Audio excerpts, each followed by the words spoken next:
This is me, and this is my ELO rating. You might be wondering, what's a Halo rating? It's a way for people to decide if you suck at chess or not. High is good, and low is bad. In my case, 1700 puts me in the 99th percentile, which is just a fancy way of saying that I kinda know how the pieces move. I'm gonna explain to you how I was able to get better in such a small amount of time with some simple tricks, and by the end of this video, you'll also be able to do it.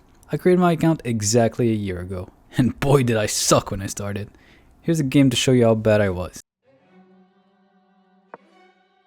Okay, we start by taking the center, nothing fancy. He decides to put his bishop on the diagonal, so I guess I'll just forget about the center and put my knight on the edge, where he can only go to 3 squares, because why would you want options in life? Now, what he's doing is apparently called a fianchetto, but I don't speak Italian, so I'm just gonna completely ignore it and lose my rook. That's fine. We can try to trap his bishop by using a pawn. A knight? What the fuck? Why would you use a knight? Okay, nothing special here. We exchange pieces. I trap my bishop because why not? Now, here's the funny part. Remember when he took my rook a couple moves ago? Good! Because apparently he forgot, and he just let me take his rook the exact same way. Aha! Found a way to attack both his knight and bishop at the same time. He threatens my bishop with his queen, but that's okay. I can just use a check to escape. Now, you'd think that since his king is protecting his bishop, I would go for the knight, but that's when I remembered the Sigma rule. Never let them know your next move. Confucius. Probably. At this point, I do this stupid move. He decides to threaten my bishop, so I offer him my rook instead. Of course he takes. I do this useless threat, and don't see that he can fork my king and my queen. But hey, we don't need a queen. We're not Sims here. At this point, I just fumble around while he's just taking each of my pieces one by one. But I'm not giving up. I take both of his knights, just to level the playing field. Of course, he wants a third one too. Now, I know what you're thinking. There are 3 queens on the board, and not one of them is mine. It's not great, I'll give you that. You know what else is not great? You're not subscribed! I'm trying to reach 1,000 subscribers before the end of 2023, so I would really appreciate it if you could subscribe. It's free, and you can always unsubscribe later, but please don't. Anyways, back to my public humiliation. And checkmate. Okay, this was bad, but nothing special. Normally, I would have just gone about my day and forgotten about this guy. But this happened. This motherfucker, you swept me? Oh, it was on. On that day, I vowed to dedicate myself to crushing this guy. A tale as old as time. US versus Russia. Rocky versus Draco. Obama versus Putin. Biden versus Putin. Clinton versus How long has he been in power? I scoured the internet looking for some easy trick to humiliate him back. Maybe some cheat codes or forbidden opening. But instead, I found these 2 sisters who sacrificed their queens for no reason.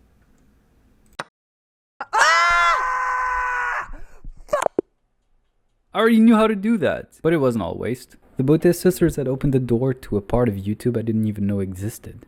The chess part of YouTube. That's where my journey began. I started doing puzzle rushes and watching lessons.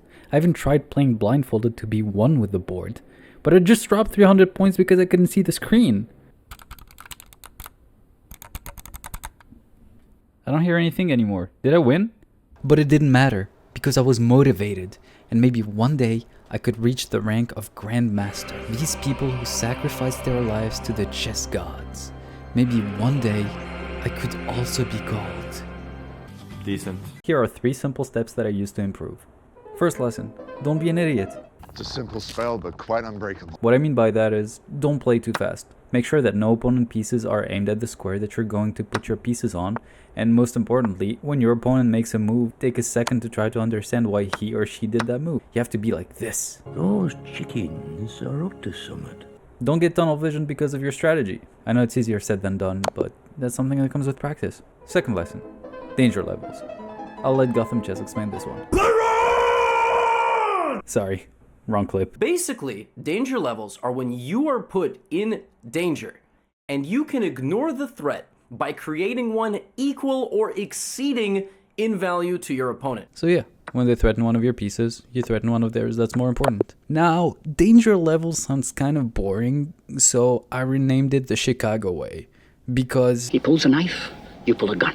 He sends one of yours to the hospital, you send one of his to the morgue. That's the Chicago way. But if I had to focus on only one trick, I would say the most important one is revenge! Yes, you heard me. Use that spite and rage as motivation. Harness it. That's what I did, and after 1,000 puzzle rushes, countless games, many ups and downs, it started to click.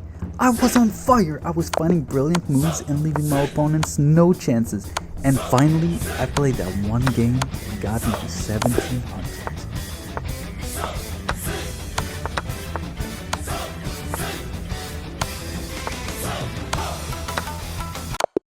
And just like that, I was finally ready to fight him. My arch nemesis, the person that had occupied my mind for a whole year. Wait, what was his name again? Ah, yes. Soviet Bear. Hold on a second. Last login, July? Wait, that's how the story ends? No final epic battle? He also turned out to have a 500 rating. What do you want me to do? Bully the guy?